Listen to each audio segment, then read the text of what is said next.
Glória. Então, irmãos, hoje nós vamos dar sequência à série 2 Coríntios, e nós vamos abordar o capítulo 4.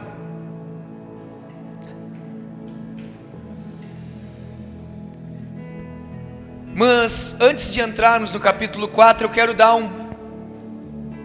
fazer uma reflexão e trazer à memória aquilo que nós ouvimos domingo passado pelo pastor Igor. Amém? Então, Paulo no capítulo 3, ele fala sobre a glória de Deus e a transformação pela fé. Ele compara a antiga aliança escrita na pedra com a nova aliança escrita no coração, e com essa nova aliança traz vida, e como essa nova aliança ela traz vida e traz também transformação. Ele afirma que a glória de Deus ela é vista claramente na face de Cristo, e que essa glória ela é refletida em nós enquanto cremos e confiamos em Cristo.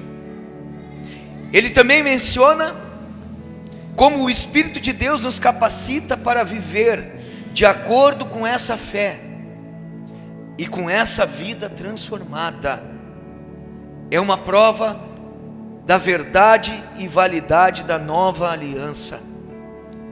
E aí ele termina o capítulo dizendo que eles, os coríntios, são um testemunho vivente ou testemunho vivo da glória de Deus, e que eles devem continuar essa transformação. Ele chama a responsabilidade, essa transformação diária, para refletir essa glória cada vez mais, a glória de Cristo. Agora então nós chegamos ao capítulo 4, onde Paulo ainda está aqui se defendendo. Ele está ainda levantando a sua defesa. E aqui ele começa a apresentar o glorioso ministério da nova aliança. Esse ministério que oferece às pessoas a vida, oferece salvação, oferece justificação, oferece também um poder para quê? Para transformar as vidas em novas criaturas, agora não mais criaturas, mas filhos de Deus, transformados pelo poder do Espírito. Então eu quero trazer nessa noite como tema Evangelho adulterado. Diga comigo assim: Evangelho adulterado. Vocês vão entender o porquê. Versículo 1 diz assim, 2 Coríntios capítulo 4, versos 1, diz assim. Nós vamos ler hoje até o 6, amém? Somente até o 6.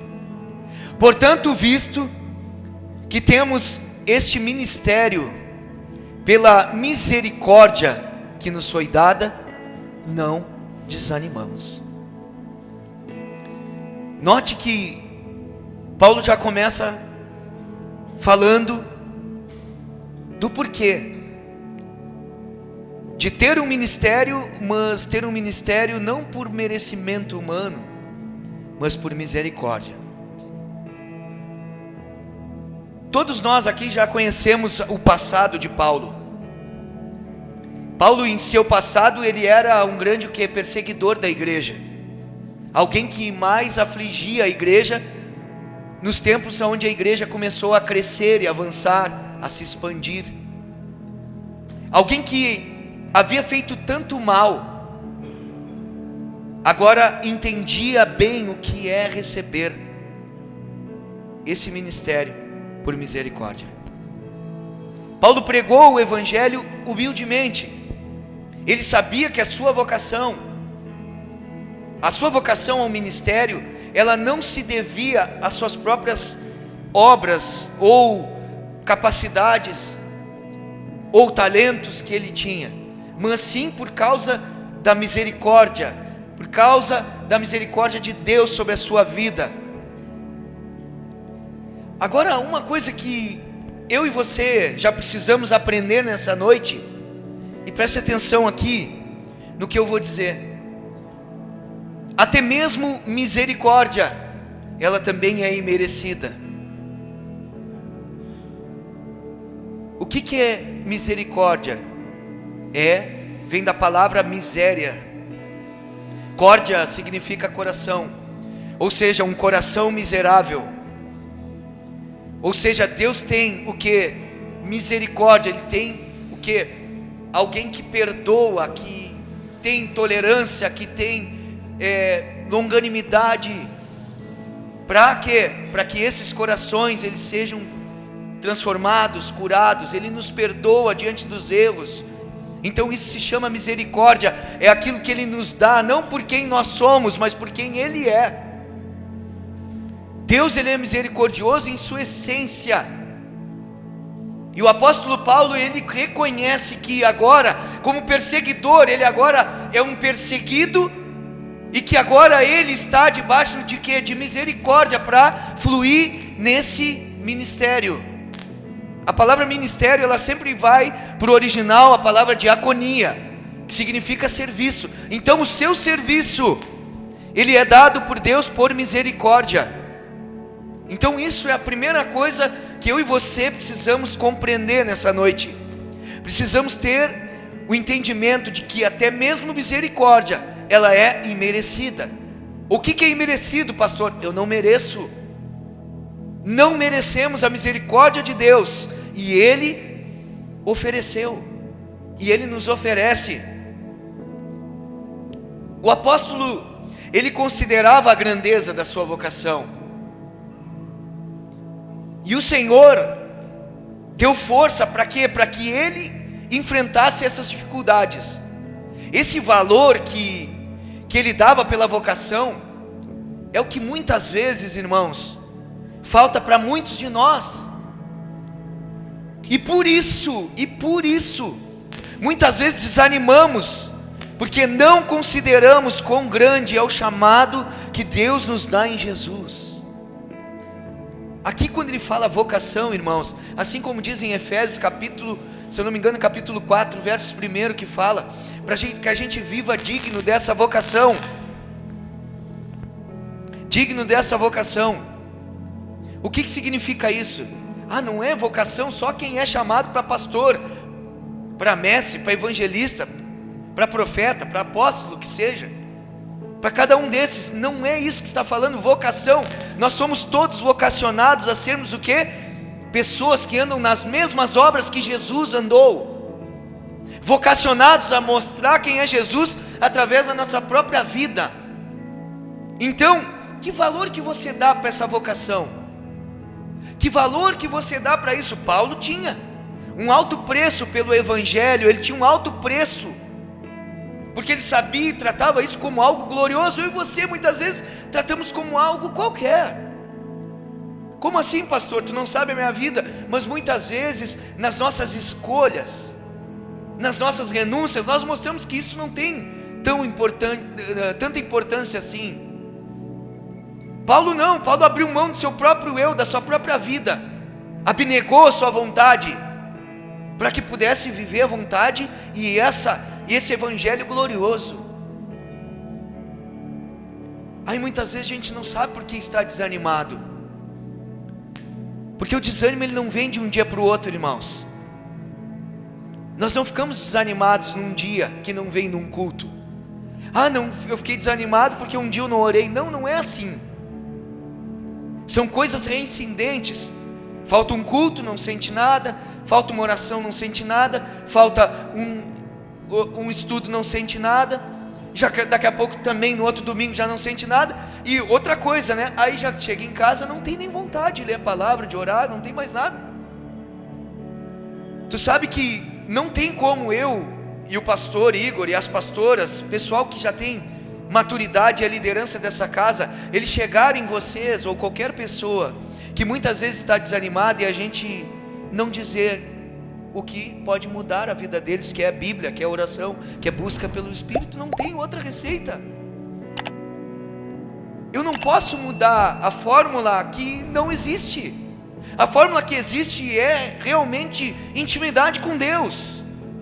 Essa é a fórmula que aquece os nossos corações. Essa é a fórmula que nos levanta. Essa é a fórmula que nos inspira. Porque nós adotamos o que é princípios e valores de um cristão, que são coisas que são geradas pela comunhão com Cristo.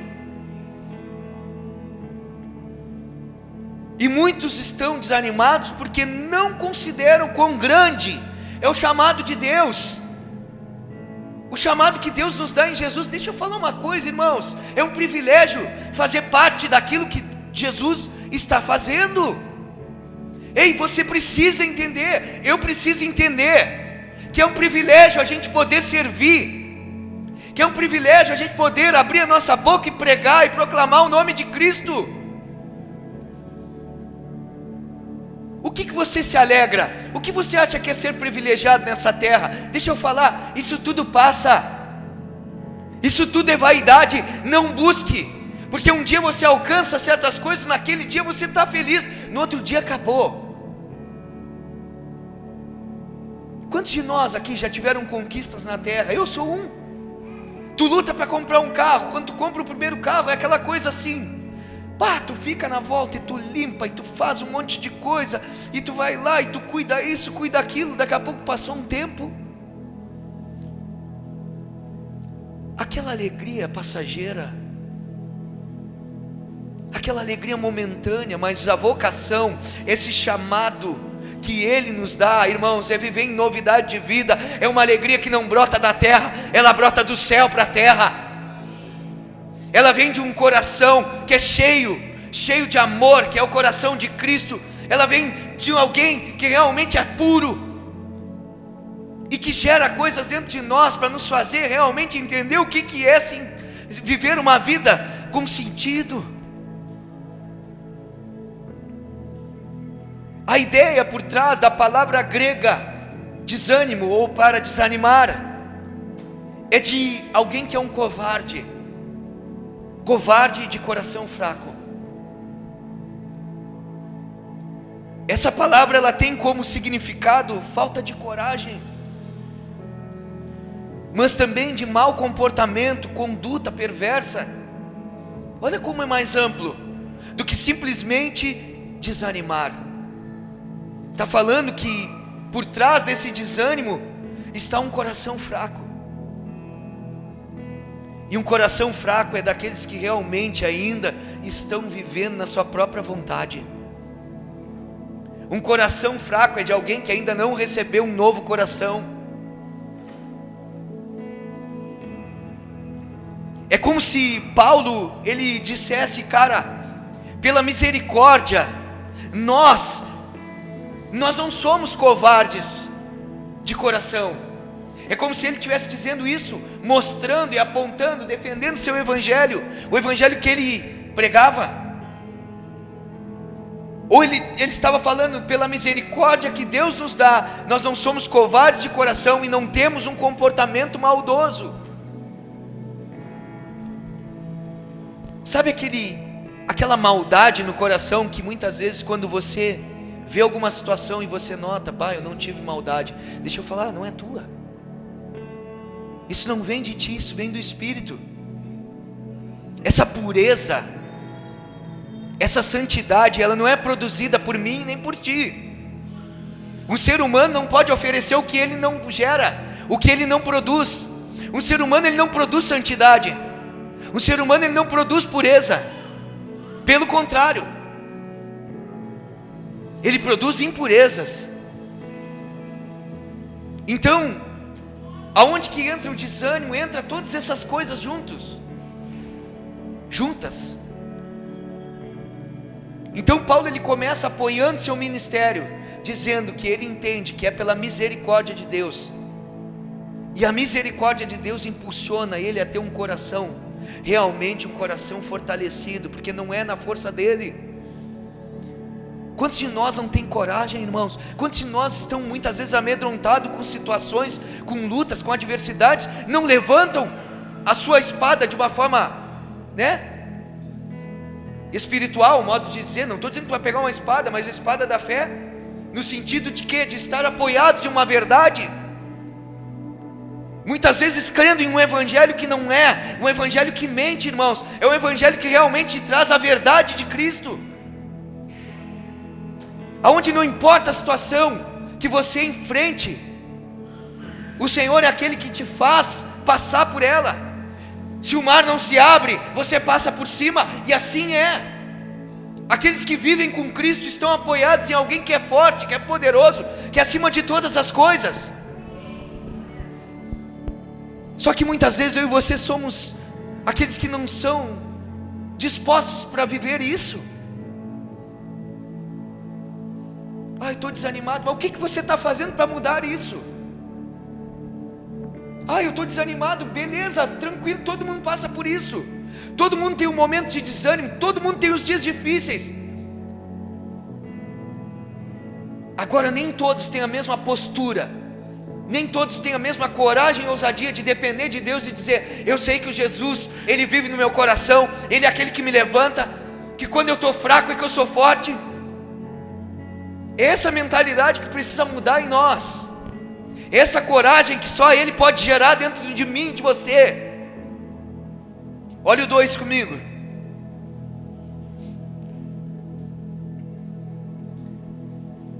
Ele diz assim: antes renunciamos aos procedimentos secretos e vergonhosos, não usamos de engano, nem torcemos a palavra de Deus. Pelo contrário, mediante a clara exposição da verdade, recomendamo-nos à consciência de todos diante de Deus. Aqui é interessante, irmãos. O evangelho pregado por Paulo, ele era honesto. Mais uma vez eu quero trazer o sentido da palavra.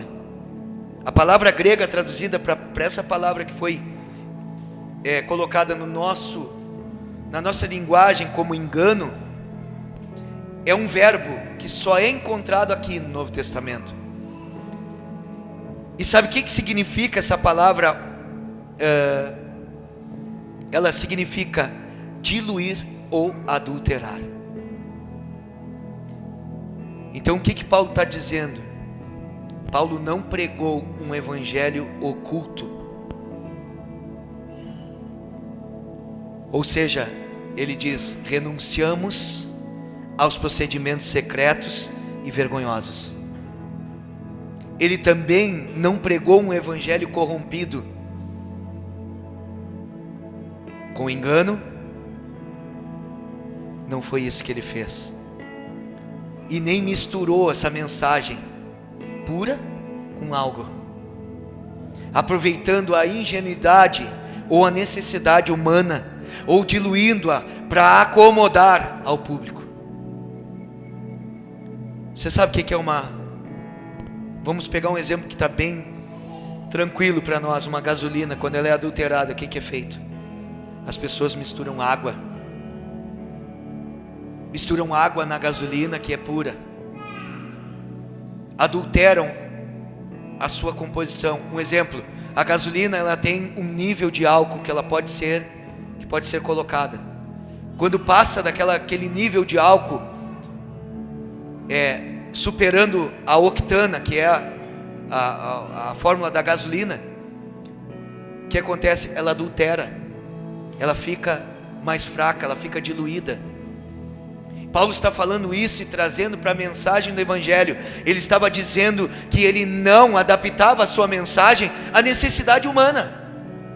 Ele não adaptava, ele não trazia um evangelho barateado, um evangelho que realmente estava pensando no público que estava ali ouvindo ele. Eu posso falar isso, eu só posso ir até aqui porque eu sei que tem situações. Não era assim. Paulo não misturava a verdade com aquilo que realmente era pecado ou vontade humana. Paulo pregou um evangelho honesto.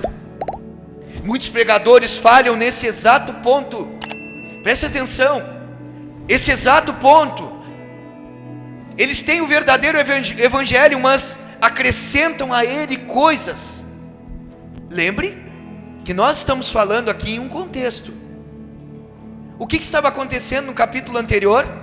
Quando muitos judaizantes estavam querendo o quê? Trazer a lei ainda como fundamento, que eles precisavam obedecer todas as leis. E Paulo começa a dizer, o ministério da lei, ele foi o quê? Transitório. Ele teve a sua glória, mas uma glória que se desvaneceu, perdeu o seu efeito, perdeu a sua glória. Agora o ministério que prossegue é o ministério do Espírito. Agora não mais escrito em tábuas de pedra, ou seja, se você ver uma tábua de pedra escrita, não pode pisar na grama, vamos botar que fosse aquela plaquinha que tem na grama, não pise na grama, isso aí te faz tu não pisar na grama? Isso te dá capacidade de tu não pisar na grama? Se você tiver que fazer alguma coisa que tem interesse, você vai lá e vai pisar na grama. Assim foi a lei, ela apontou, mostrou, só que ela não te dá a capacidade de você não fazer. A capacidade vem através do Espírito, através da vida com Ele, através desse ministério, que não mais imprime em tábuas de pedra, agora sim, em corações de carne, é imprimida essa mensagem, aonde isso aqui é colocado dentro desse coração, e aí sim, Ele me dá a capacidade de não mais pisar na grama, de não mais fazer uma coisa que eu sei que está errado. Está entendendo? Eu só usei o exemplo da grama novamente, viu? Mas estou falando de fazermos coisas erradas que na nossa força a gente não tem capacidade de suportar. Mas em Cristo a gente pode ser liberto do pecado, pode viver longe das coisas erradas. Em Cristo. Muitas vezes, muitos pregadores eles acabam acrescentando coisas ao Evangelho. E era isso que estava acontecendo, os judaizantes. E aí você nota, a igreja dos nossos dias não é o que acontece, irmãos.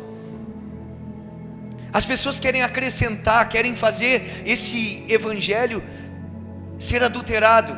Como assim, pastor, está falando? Porque não é só centralizado em Jesus. O evangelho, ele é Cristo do início até o final. Quem tem que brilhar, quem tem que aparecer, quem tem que se destacar é Cristo. O foco é Cristo, o alvo é Cristo. Aí as pessoas pegam e fazem e trazem outras coisas para o meio. Não pode ser só Jesus. Eu tenho que ser Jesus, mas também tem que ser o candelabro. Tem que ter candelabro na igreja. Mas é Jesus, mas só Jesus não dá. Tem que usar um talite, tem que usar uma indumentária que o sacerdote usava em cima dos ombros para poder orar, para que ali ele possa ser ouvido por Deus.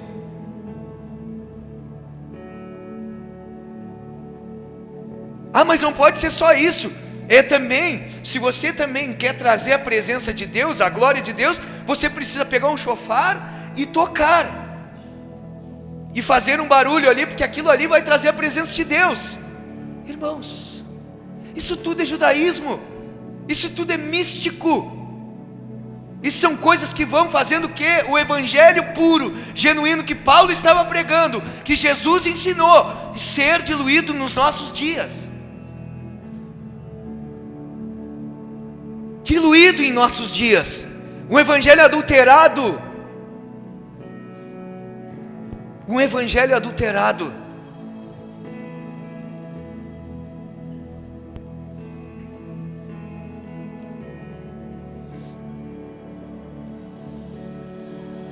Sabe que eu me apavoro, irmãos, e eu com todo o respeito que eu tenho a cada irmão que congrega nessa casa, mas muitos de nós ainda gostam dessas coisas, sabia? Muitos de nós acham que é de Deus ainda essas coisas que são manipuláveis.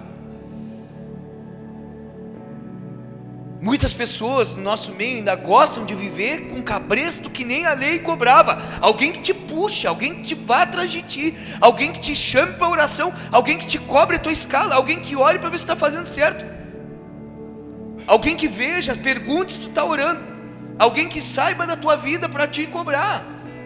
Irmãos, deixa eu te falar, Jesus te chamou para ser livre, mas ser livre com responsabilidade. Você é responsável pela sua vida. Você tem o Espírito Santo para saber o que é errado, o que você precisa mudar. Muitos de nós estão desanimados porque não tem vida com Deus. E vida com Deus não se reflete somente sentar aqui na cadeira e ouvir a palavra, irmãos. Vida com Deus não é só ficar aqui parado, aqui ouvindo como se estivesse, que às vezes a gente está aqui e a cabeça não está. A gente está sentado aqui, de corpo presente, mas está pensando o que vai fazer. Então é muito mais do que frequência, é muito mais, é uma intenção, é ser intencional. É quando num louvor, quando está pegando o louvor, eu não preciso que me digam, levante as mãos, vamos lá. É eu que preciso, eu reconheço, eu preciso me envolver.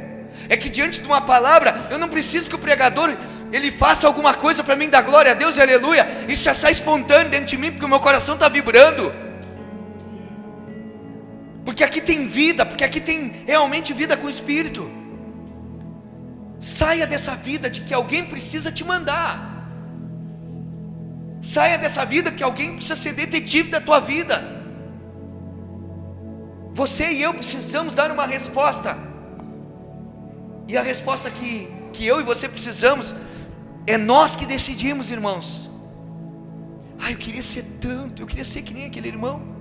Eu queria ter a unção daquele irmão, daquela irmã. Faz o que ele faz. Busca como ele busca. Renuncia como ele renuncia. Abandona a tua vida, vive mais assim que tu vai ter. Porque o Espírito Santo não tem prediletos, não tem preferidos. Ele tem pessoas dispostas que o querem, que o buscam, que o amam, que realmente estão dispostos a abandonar o seu próprio eu pela vida em Cristo. Muitas vezes eles acrescentam essas coisas ao Evangelho, pensando que fazendo isso tornará o Evangelho mais visível. Sabe o que torna o Evangelho mais visível? É uma família que era toda destruída, ser restaurada. Sabe o que é mais visível? É o poder de Cristo habitando dentro de nós. E aquele cara que mentia não mente mais. Aquele cara que se prostituía, aquela mulher que se prostituía não se prostitui mais. Aquela pessoa que roubava que não rouba mais. São exemplos que são de transformação de dentro para fora.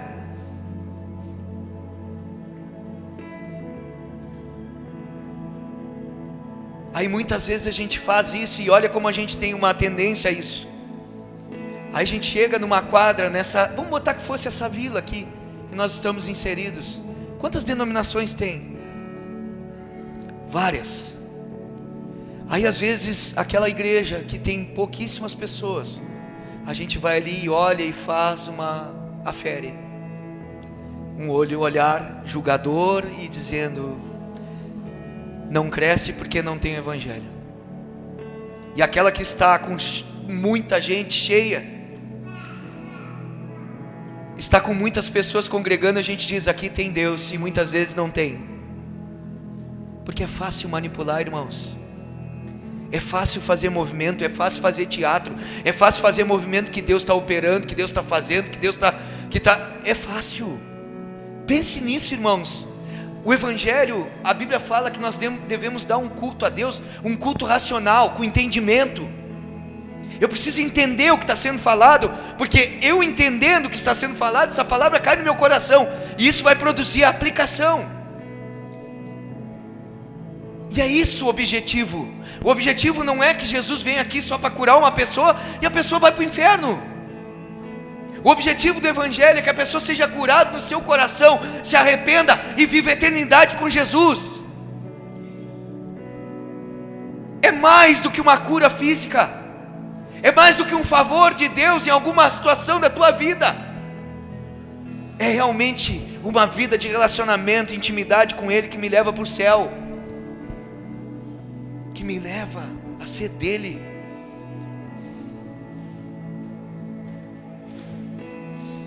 E aí está essa situação que as pessoas manipulam a palavra, fazem as coisas para trazer uma audiência maior. E por incrível que pareça, irmãos, isso parece que dá certo. Isso parece que dá certo, mas quando estoura, irmãos, estoura de uma vez por todas, e a coisa vira, e vai todo mundo viver mundo novamente. Quantos irmãos que eu conheço que viviam em lugares que o Evangelho estava sendo o quê? Adulterado.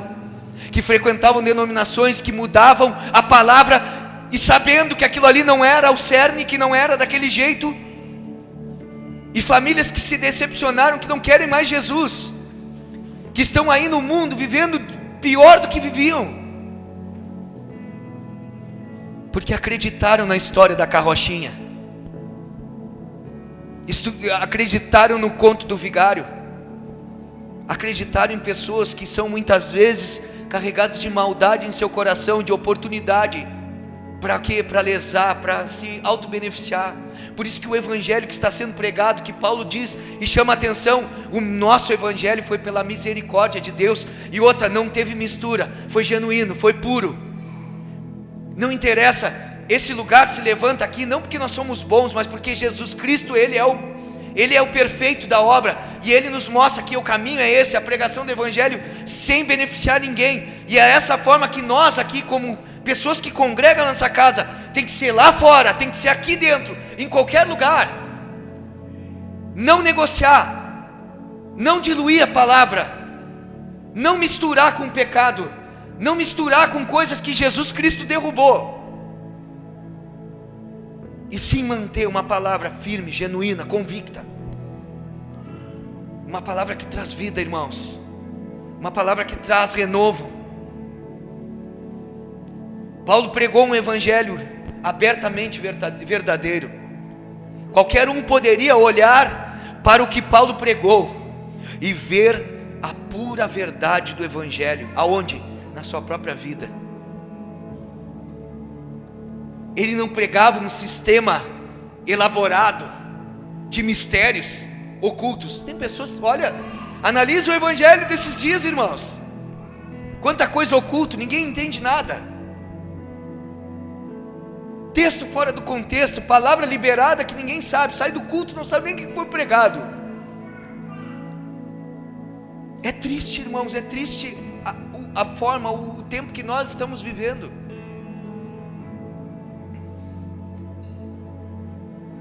Paulo declara aqui: recomendamos-nos a consciência de todos.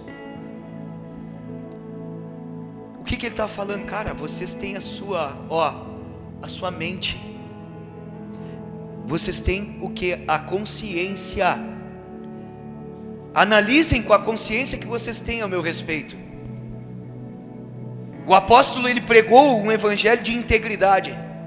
Qualquer um podia olhar para o evangelho pregado e a maneira vivida por Paulo, depois julgá-lo por sua própria consciência e ver que ele estava cheio de integridade. Então ele tinha muita acusação contra ele, de que ele não estava vivendo o evangelho verdadeiro. Você acha que os falsos profetas só existem hoje? Nesse tempo aqui, Paulo tinha muitos falsos profetas que ele estava combatendo. Pessoas que queriam colocar o judaísmo, pessoas que queriam colocar o gnosticismo junto do cristianismo, e não é o que acontece hoje. E aonde está a nossa mente? Aonde está a nossa cabeça? Nós vamos pegar e botar o nosso pensamento, vamos botar a nossa mente no lixo, irmãos? A gente tem que pensar quando ouve alguma coisa. A gente tem que prestar atenção para quem a gente dá ouvidos. Aquilo que nutre, aquilo que entra aqui, muitas vezes forma a nossa mentalidade. Alguns homens, eles atacaram Paulo com palavras, e outros o atacaram com ações. Entretanto, Paulo sabia que tanto seu ministério quanto sua mensagem encontravam aprovação na consciência de cada homem, mesmo que esses não admitissem. Paulo pregou o seu evangelho diante de Deus. Era importante para ele saber que a consciência de todos aprovaria seu modo de ministério, mas era muito mais importante saber que o que ele fazia era correto diante de Deus. Esqueci de botar aqui. E aqui está o sentido real, ou o real sentido, o grande valor do verdadeiro evangelho, irmãos. Paulo sabia que não adiantava impressionar as pessoas, Não adianta. Se essa não fosse a verdade diante de Deus, não adianta impressionar, não adianta querer fazer coisa, não adianta. Muitas vezes nós somos assim, porque nós todos muitas vezes somos tentados. Nós somos tentados a fazer o quê? A demonstrar e mostrar coisas que a gente não é. E deixa eu falar uma coisa para vocês, isso aí diante de Deus, Deus repudia, Deus rejeita. Se nós estamos vivendo, realmente, nós vamos demonstrar, mas não precisa se preocupar, porque vai ser natural, vai sair de dentro para fora. Quantos de nós, muitas vezes, tem uma posição ainda, de tentar impressionar as pessoas, mostrando, muitas vezes, ter um casamento perfeito? Mostra o casamento perfeito, só que daqui a pouco, isso vem à tona. Ah, fulano e a fulana se separaram. Ah, o fulano fez uma coisa errada com a fulana fez com... Por quê? Porque tentaram mostrar uma coisa que não era verdadeira. E o Evangelho me traz uma coisa que é ser alguém responsável, de assumir quando não está bom. É isso que Paulo está falando. Evangelho na pureza é você e eu reconhecermos quando o casamento não é bom. O meu casamento já foi ruim. Meu casamento é perfeito? Não é perfeito. Já melhorou muito, muito. Temos melhorado, eu e minha esposa? Sim. Mas ainda temos muitas coisas para melhorar. Por quê? Porque se me beliscar dói, tem carne aqui. Porque se me ofender muitas vezes, eu posso responder. Está entendendo? É esse tipo de coisa que Paulo disse. Ele estava trazendo, não precisa se preocupar em demonstrar algo que você não é. Não queira mostrar um evangelho que realmente você não tem. Agora lute para ter. Isso não é desculpa para você viver um casamento desgraçado, porque Deus é aquele Deus que restaura casamentos. Deus é Deus que renova as famílias, que restaura famílias. Muitos se preocupam em mostrar uma vida espiritual irretocável. Passam para outra pessoa uma perfeição, alguém que realmente parece que não vive no corpo, vive no espírito. E são essas coisas que acabam chocando e acabam escandalizando quando algumas coisas são descobertas. Porque aquele que se reveste atrás de uma santidade que não é dele, achando que é sua, ele está a ponto de logo cair. Irmãos, nós todos aqui, irmãos, nós temos uma natureza ruim. Todos nós. A palavra de Deus diz que Deus encerrou todos debaixo do pecado. Não há um justo sequer. Você pode estar pensando, mas eu sou bom. Então, diante da Bíblia você não é bom. Diante de Deus você não é bom. Você pode se achar bom. Você pode pensar que você é bom. Só cuidado, que isso é um engano na sua mente. O coração do homem é tremendamente enganoso. Nós precisamos de Cristo, ser santificados por Ele, sermos realmente transformados no nosso coração, para podermos realmente termos a bondade em nós, a verdadeira bondade. Não busque ser alguém que mostra uma espiritualidade irretocável. Eu sou aquele que ora, eu sou aquele que lê a palavra, eu sou aquele que não peca, eu sou aquele que gasta tempo com Deus. Parece que a gente chega perto da pessoa. Quem é que já se sentiu assim? Eu teve lugares que eu cheguei perto de pessoas, em lugares, ambientes, que eu me senti, cara, eu sou um... Porque a pessoa se pareceu ser tão... Só que como eu leio a Bíblia, e quando eu estudo a palavra de Deus, eu vejo que todos são iguais. E aí que é o problema.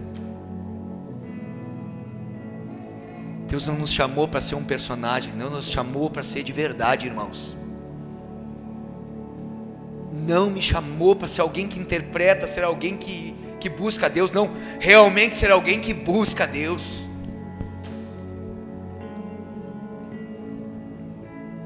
Olha o 3, o que diz?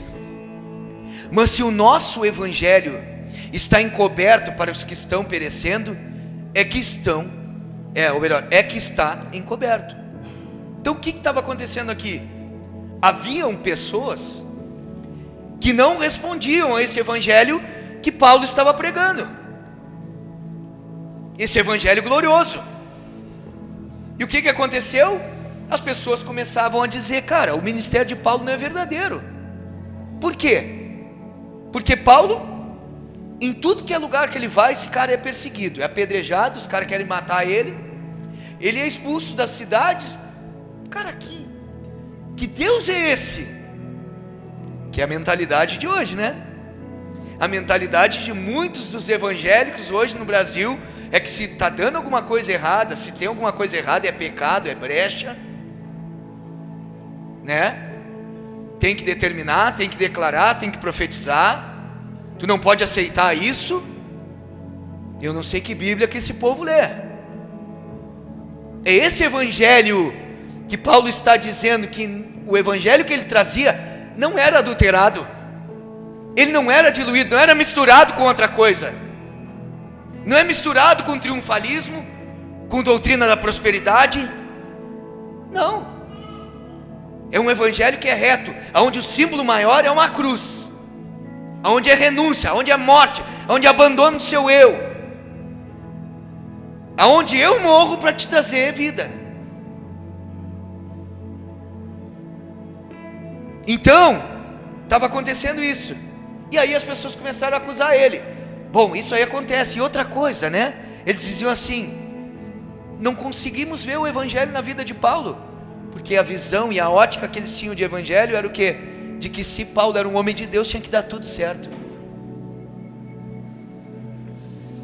E não corra esse equívoco de pensar assim, porque Deus é soberano, e a forma de Deus moldar os seus filhos, trazer maturidade de seus filhos, é muitas vezes permitir que eles entrem em tribulações. O sofrimento começa a extrair o melhor azeite de nós. Sofrer muitas vezes mostra realmente aonde que ainda nós precisamos ser trabalhados. E aí sim, só que o mesmo Deus que me permite ir para a tribulação, Ele também me traz o consolo diante dela. Ele não me deixa sozinho. Essa é a certeza que um cristão tem que ter no seu coração. Livre de aflições? Não. Palavra de Deus. O que Jesus falou? No mundo tereis aflições, mas tende bom ânimo, eu venci o mundo. Então, da forma que Ele venceu, eu e você, nele podemos vencer. Então a culpa aqui não era de Paulo. É que nem muitas vezes a gente fala e diz assim, e isso acontece muito, das pessoas culparem a pessoa que prega. Pode ser uma mensagem ruim, pode ser uma mensagem diluída, mas a responsabilidade ainda continua sendo de quem está ouvindo. Ainda continua sendo de quem está ouvindo. Você tem cérebro, você tem o Espírito Santo, você tem Bíblia. Você precisa realmente olhar, manusear a tua palavra e ver se tem realmente verdade nisso. E aí eles começaram a culpar Paulo, começaram a dizer, ou seja, o evangelho para eles estava encoberto, mas estava a mostras na vida de Paulo, como um homem de Deus, como um santo homem, como um homem que sofria e continuava amando as pessoas, como um homem que era perseguido pela igreja de Corinto de uma forma áspera, veemente, não desistia, e tinha um amor que se renovava por eles. Se isso não é evangelho,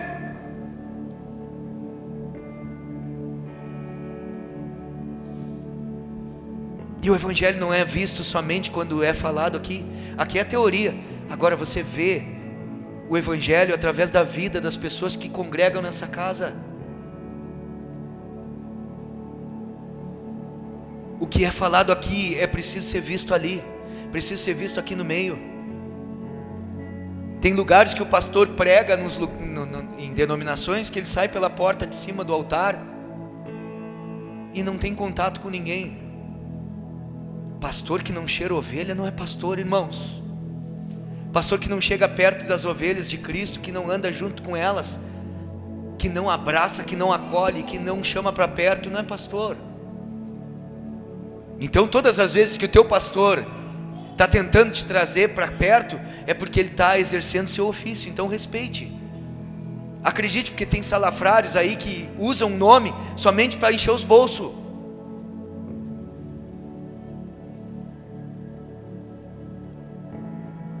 E Paulo sofreu isso como um pastor, como alguém que era muitas vezes desacreditado por aqueles que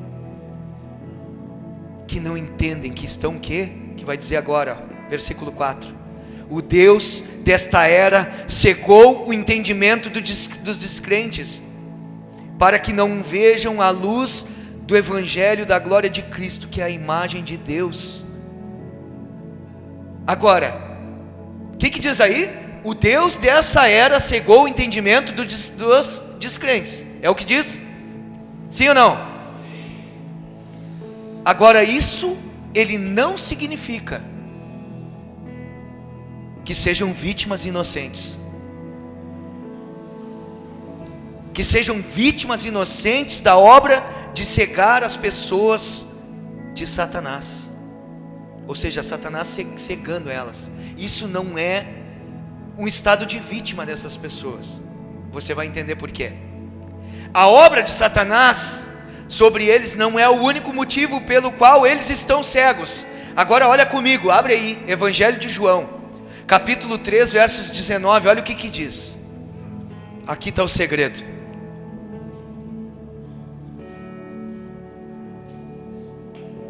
Evangelho de João, capítulo 3, versos 19, diz assim: este é o julgamento. A luz veio ao mundo, mas os homens fizeram o quê? Amaram as trevas e não a luz, porque as suas obras eram más, e a luz denuncia as trevas. Embora os homens amem as trevas e escolham as trevas, Satanás ainda assim trabalha duro para mantê-los cegos, para que não vejam o glorioso evangelho da luz e salvação de Jesus. Olha como é. Além do ser humano ter desejos pelas trevas, pelas coisas erradas, Satanás ainda vem e cega o entendimento deles. Note também que é o entendimento dos incrédulos que está cego. Dos incrédulos que está cego. É claro, Satanás também trabalha no coração e nas emoções dos perdidos, mas seu principal campo de batalha é aonde? A mente. A estratégia de Satanás é trabalhar duro para fazer as pessoas pensarem menos e aprenderem menos e usarem menos o seu entendimento. Pastor Igor trouxe a palavra. Quantos lugares ainda nos nossos dias dizem: não lê a Bíblia de forma, estudar demais, porque tu vai ficar louco. A letra mata, o espírito vivifica. Usam esse texto que a gente já viu que não é isso aí, essa aplicação. A letra, o que era? A lei. A lei mata, ou seja, ela aponta o pecado e ela não tem poder de salvar. É isso que estava dizendo. Mas o Espírito, o quê? O Espírito de Deus, ele traz vida, ele vivifica. Ainda nos nossos dias, dentro das igrejas, as pessoas estão sendo manipuladas, porque não, o quê? Não estão usando seu entendimento. Muitos estão sendo o quê? Potencializados nos seus desejos. Por quê? Por que as igrejas que pregam triunfalismo, que pregam vitória, prosperidade está lotada, irmãos?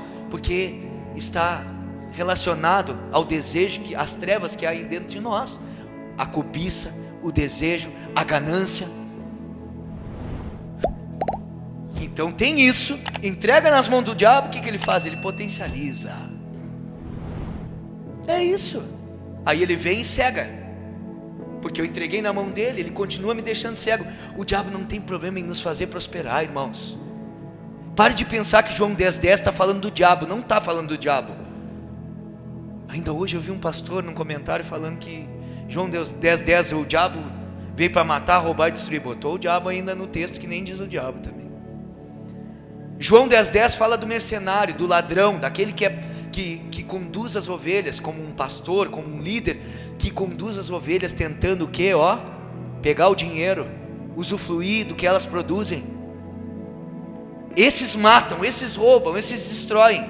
Claro que o Satanás também faz mal, claro que ele também mata, rouba, destrói, mas não está falando dele. Agora, Satanás, quantos estão presos aí em religiões? Estão aí muitas vezes prosperando em religiões. Como é que tu está? Estou bem, porque o estar bem para as pessoas é relacionado ao que tem, não aqui dentro.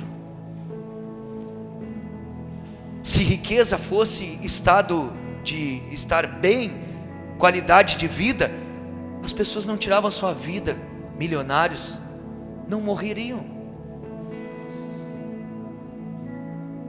Então é isso que nós precisamos atentar. Essa mente, quando ela está cega, ela acha que vai viver toda a vida nessa terra. Por isso que eu tenho problema com cristãos que muitas vezes valorizam tanto as coisas da terra, irmãos. Buscam tanto nas coisas da terra, se apegam tanto, querem tanto da terra, mas tu não vê um desejo espiritual, tu não vê um desejo de prosperar, ou de ajudar alguém, ou de abrir mão do que tem direito para servir ao próximo. Isso para mim me mostra o quê? Que o evangelho dessas pessoas está diluído, está adulterado. Porque o evangelho genuíno, ele vai me mostrar que a minha morada ela é eterna, mas não é na terra. Não é na terra. A estratégia de Satanás é trabalhar duro para fazer as pessoas pensarem menos e aprenderem menos. Isso eu já li.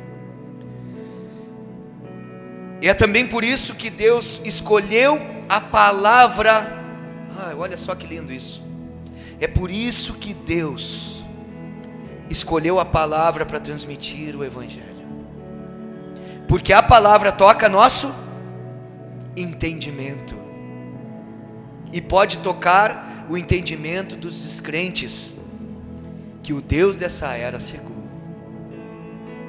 Então a importância de ouvir a palavra, a importância de entender a palavra, a importância do nosso entendimento estar aberto para ouvir a voz de Deus, porque aí nós não vamos estar nessa cegueira.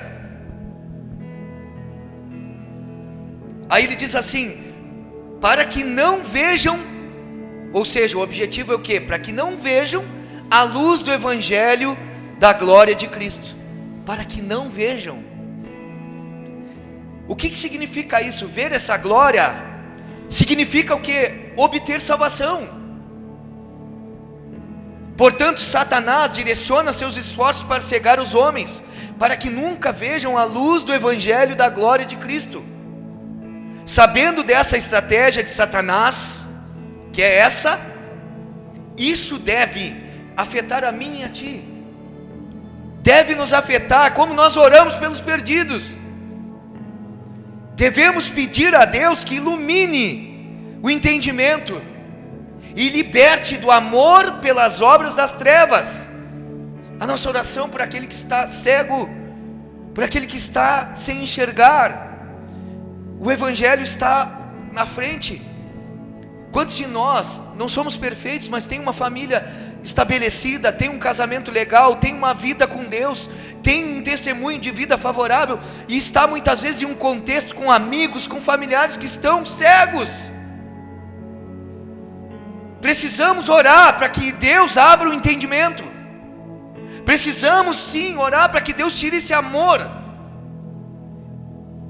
por essas obras das trevas. Paulo sabia bem disso, irmãos. Ele sabia bem o que estava falando. Por quê? Porque Paulo era um cego.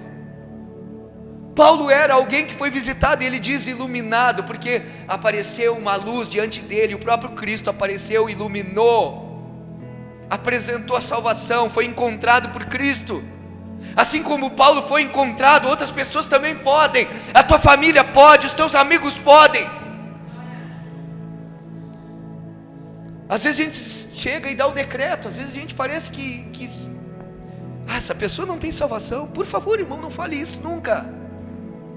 Não lance decreto, porque você não sabe. Amanhã essa pessoa pode ser visitada por essa luz que ilumina, pode ser encontrada por esse Cristo que transforma, por esse Cristo que restaura, por esse Cristo que enche com o Espírito Santo, que muda a trajetória, que muda a sua vida. Em Cristo há esperança para todo aquele que ainda vive. E Paulo sabia, porque o maior perseguidor, ainda indo no seu caminho para prender mais cristãos, para fazer mal ainda para aqueles que estavam proferindo o nome de Cristo, ele tem um encontro real e sobrenatural em meio a um caminho com o próprio Cristo. Aquele que não enxergava passa a enxergar, aquele que estava cego pelo Deus com D minúsculo desse mundo, agora está com os olhos abertos para aquele que é o Deus com D maiúsculo, o Deus Todo-Poderoso. Isso tem que queimar o teu coração, irmãos. Isso tem que fazer sentido para ti. Olha o 5, diz assim: pois não nos pregamos a nós mesmos, mas a Jesus Cristo o Senhor, e a nós como escravos de vocês por amor de Jesus. Paulo não subiu ao púlpito, ele nem se apresentou diante de uma audiência para pregar a si mesmo, ou falar de si, que tem pregações hoje em muitos lugares que fica só na experiência do pregador, da vida do pregador. E onde está Jesus nisso tudo? Quem brilha é o cara, quem brilha é a pessoa. Tudo bem que Deus usa, que Deus tem, mas tem um momento certo para a gente glorificar a Deus. Mas usar esse momento aqui para pregar a palavra e dizer que Jesus é aquele que realmente merece toda a atenção. Então ele não era importante, e ele não era o foco. Então eu e você, nós não somos importantes e não somos o foco. Jesus era o foco. Então Paulo podia dizer com força: não pregamos a nós mesmos. Nem todo mundo que abre uma Bíblia e começa a falar está pregando a Jesus Cristo Senhor. Muitos pregadores bem intencionados realmente pregam a si mesmos, ao invés de Jesus, até mesmo bem intencionados.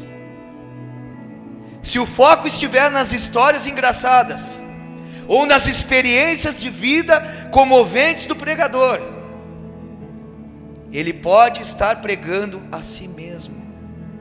Muitas vezes as pessoas adoram quando o pregador prega a si mesmo. Parece revelador e íntimo, e muitas vezes é divertido. Também é tentador para o pregador, porque ele vê como as pessoas reagem quando ele focaliza a mensagem em si mesmo. No entanto, o ponto principal é que o próprio pregador não pode levá-lo a Deus e salvar a sua alma eterna. Somente Jesus pode. Então pregai a Jesus. Pode ser muito bom as experiências, as brincadeiras, mas existe um centro, e esse centro é Cristo. Ele é digno de toda atenção, e era isso que Paulo falava. E ainda mais do que pregar a Cristo, e que Cristo, que era exaltado na vida, ele diz assim: e a nós como escravos de vocês, por amor de Jesus. Paulo se considerava um servo dos cristãos coríntios por causa de Cristo. Se fosse por ele mesmo ou pelos próprios cristãos coríntios, não duraria ou se tornaria carnal com muita facilidade. Paulo sempre serviu aos outros por causa de Jesus. Ele fez isso principalmente para agradar a Jesus, não para agradar ao homem. Nós precisamos servir uns aos outros, mas não por causa do outro, e não por causa minha, mas por causa de Cristo Jesus, por causa dele. Porque eu posso ser ingrato contigo, você comigo, mas Jesus de forma nenhuma será. Esse não falha. Esse não falha. Não podemos de forma alguma inverter isso. Precisamos servir aos outros por causa de Cristo. Versículo 6 e último dessa noite. Pois Deus que disse: das trevas resplandeça a luz, Ele mesmo brilhou em nossos corações, para a iluminação do conhecimento da glória de Deus na face de Cristo. Olha só que interessante. O Senhor Deus, Ele criou a luz no mundo físico. E pode encher um coração da luz espiritual. Mesmo que a pessoa possa estar cega pelo Deus dessa era, a obra de Satanás de cegar as pessoas é grande, mas a obra de Deus de trazer luz, ela é muito maior. Não coloque Deus inferior ao Deus, com Deus minúsculo dessa era, que é Satanás, que é o diabo. Ele não tem todo o poder como o nosso Deus tem. O nosso Deus é muito maior. O nosso Deus é capaz de quebrar toda a espécie de armadilha que o diabo faz. O diabo se enreda sozinho, irmãos. Ele é todo enredado. Deus nos dá a iluminação do conhecimento de Deus, e nós temos a responsabilidade de fazê-la brilhar nos outros, de brilhar nos outros. Ele brilhou em nosso coração para que pudéssemos brilhar nos outros, em vez de brilhar em nós mesmos, como alguns cristãos parecem fazer. Não precisa mostrar o teu brilho, as pessoas precisam ver que você brilha, a luz de Jesus é brilhar para os outros, para que os outros vejam, para que os outros contemplem Cristo, para que outros queiram essa luz, sejam alcançados por essa luz. Então para de fazer propaganda tua, para de te colocar como alguém importante, mais do que você é.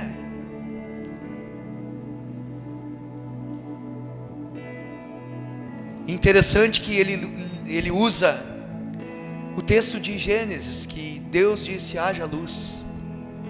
Da mesma forma que quando Deus, por sua palavra, Ele declarou: haja luz, e as trevas sumiram, porque houve dia.